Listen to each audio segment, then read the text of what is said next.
In lesson 4-6, rational numbers, there's a better term for rational numbers, I think. Rational numbers are, it says, any number, positive or negative, that can be written as a fraction. A fraction. So we're going to be working with fractions today. We're going to be working with fractions. Fractions are rational numbers. They can be written, rational numbers can be written as a number, a whole number, positive or negative, or another whole number, positive or negative. Please don't interrupt me. So sometimes it's defined as a number that can be written as A over B. Okay? So, well, if there are rational numbers, then there must be irrational numbers. Okay, this is math, talking about logic. So, Andreas, show me your notes. What's an example of an irrational number?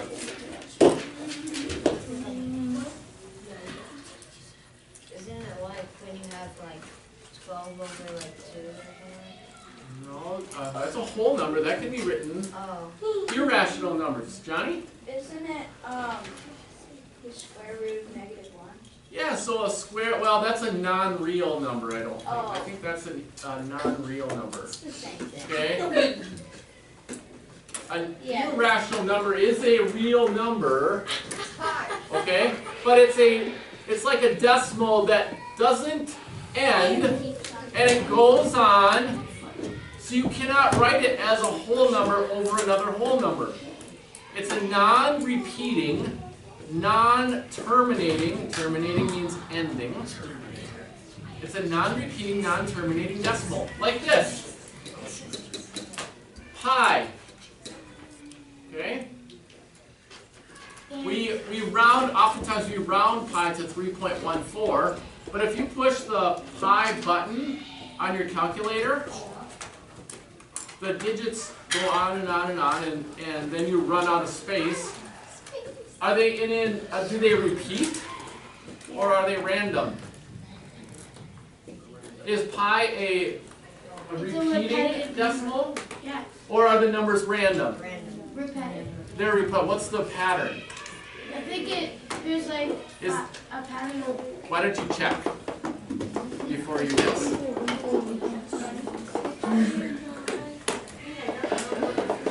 Is it 4.1? No. Push the pi button, I did, but it only comes up as pi. and then push equals. 3.141596254, and they go on and on and on like that in a random sequence. But it's also a pattern. Okay? It's not a pattern. Nope. It's not a pattern. That's an example of an irrational number because you can't take that number and write it as a fraction. Okay? Now, since we're talking about fractions, positive and negative, let's go through some fractions that you should know. Between 0 and 1, we know a half. What are some other common measuring fractions that you know of? From using a ruler, or from cooking, or from using tools like wrenches and sockets and things like that. 3/4. What's 3/4 as a decimal? Anyone know? No? Is that it? 25. 0.75. Jeez. So think about 3/4 is also sometimes called 3/4. And if you count by quarters, 25, 50, 75. Well, if 3/4 is 75, what's 1/4?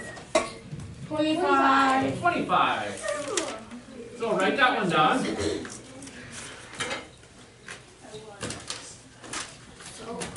What's half of a fourth?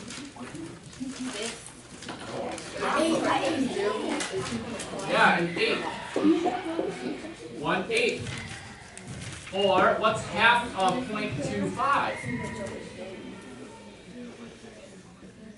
What's half of 0.25? Does anyone know? Well, cut 25. 25 is, what's half of 25? 12.5. 12.5, so use those digits. 0.125. 0.125. Sorry, that's what I meant. 12.5 to 0.125. Okay? Then we also have 1/8, 1/4. What would be between 1/4 and 1/2? Each? 1/3. Well, 1/3, yes. 1/3 would be about here, but if we're talking about eighths, 2/8. no. This is 2/8. 3/8. 3/8, yes. 3/8. 3/8, 0.375. And then 1/2 is 4/8. What's after that? What's between 1/2 and 3/4? No, follow the pattern. 1/8, 2.5. 3/8, 2.5 3/4. 5/8. Nate, raise your hand. said that. Ah, strike one, strike two. We've had too many people. We have not been following our procedures. Raise your hand and wait for permission to speak. Okay, I warned you once. Now this is the second time. Okay? Yes. Raise your hand and wait for permission to speak. This is not a new rule, you guys. It's not a new rule. You know our procedures. Okay? So, 1/8, 2/4, 3/8, 1/2 or 4/8, 5/8. This would be what in terms of eighths?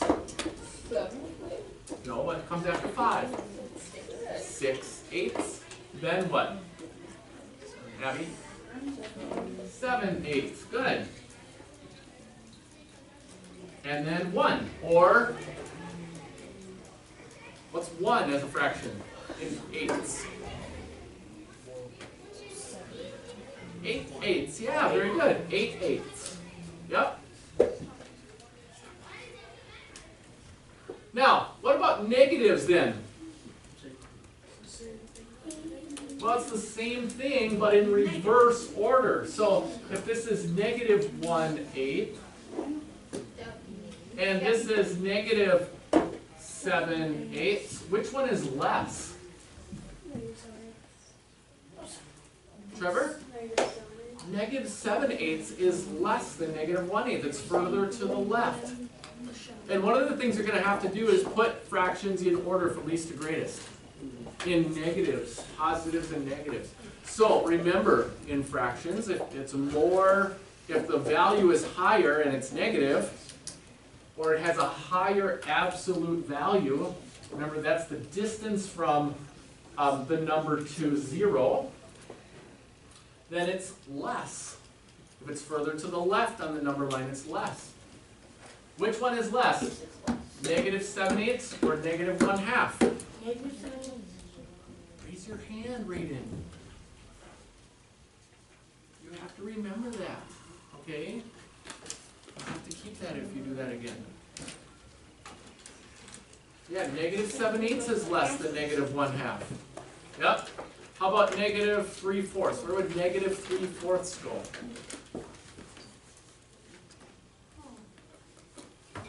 Negative 3/4. Matt? I think between the negative 7/8 and between the negative 1/2. Very good. Yep, it would go in the middle. Negative 3/4. How about negative 1/4? Read it. Negative 1/4 would go in front of 0.5. Negative 0.5. Okay, and halfway between 0.5 and 0. negative 1/4. Okay? Good. Now, let's say we had to work with fractions and you had to substitute numbers in. Like this one. Let's say you have a plus 9 over b, and it gives you that a is negative 4 and b is negative 6.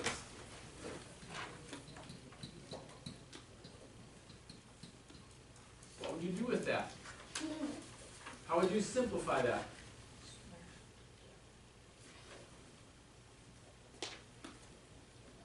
Olivia? You put A and B in, so you put like B negative 6 and then A for negative 6, and then you find the answer, and then you just find 6. I want to say, what do you mean? Like, you put negative 6 in for B. Okay, so you put negative 6 here, and we want to put it in parentheses. You know why? No, because you times it or something. Well, it's because if you were to put it in and it was supposed to be multiplication, you may not remember that it's multiplication if you don't have parentheses. So for example, what if, let's see, let me change this and show you a better example. This is number 16, but what if this was written like this, 9 plus a? Okay. There's no difference. Okay.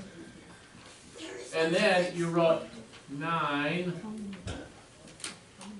Oh, I'm sorry. What if this was 9a? Let's do this. 9a. Okay? And you just wrote 9 negative 6. Or sorry, negative 4, because a is 4. Now, what would you do with that? What would you do with that, Bennett? You might think you have to subtract. Yeah, you might think, oh, I need to subtract those, but are you supposed to subtract if it says 9a? You're supposed to multiply, right? You're supposed to multiply.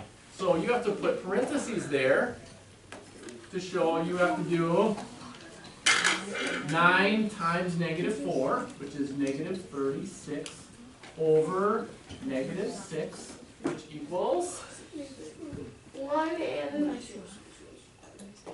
Raise your hand. Good enough.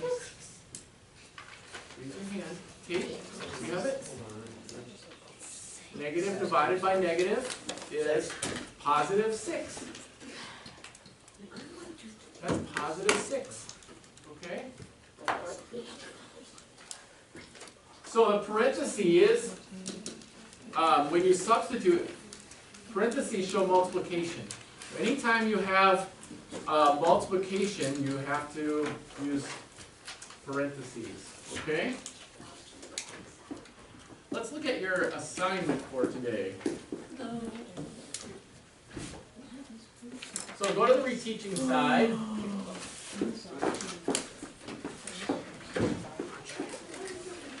And go to number 2. Number 2.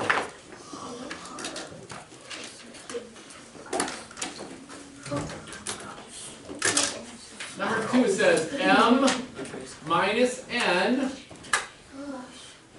over negative 4. And m is negative 5, and n is 3. Okay? So what we need to do is substitute and put negative 5 in parentheses.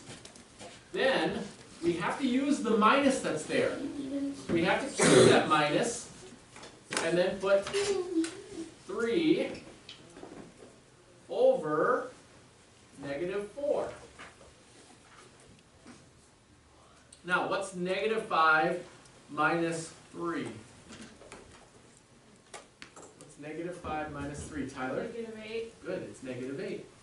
So this is negative 8 over negative 4. Because we'd have to add the two negatives. What does that equal? Andreas? 2. 2, positive 2. Yep.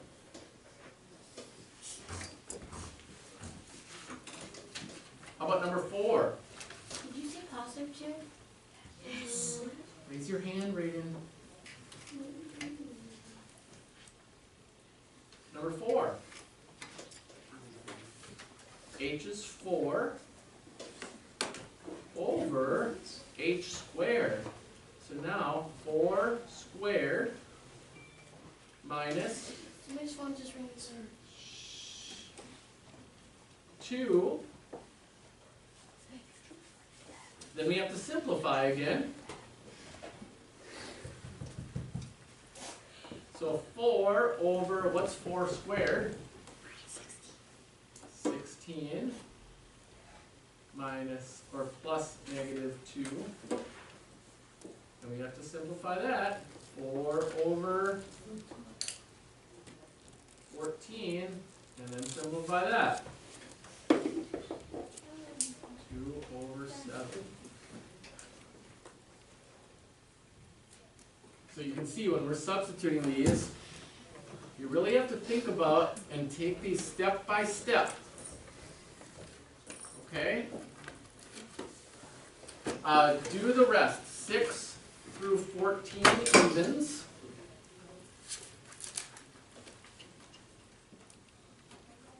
And make sure that you write everything down. That's the key. You can get these, but they're not easy, and you've got to take them step by step in order to get them. Okay? Then on the back side, I want you also to do 1 through 4.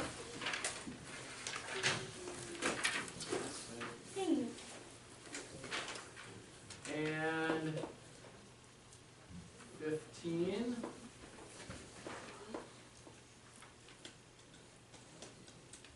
And let's see. 15 and 16. Yep, that's it. 1 through 4. 1, 2, 3, 4, 15 and 16.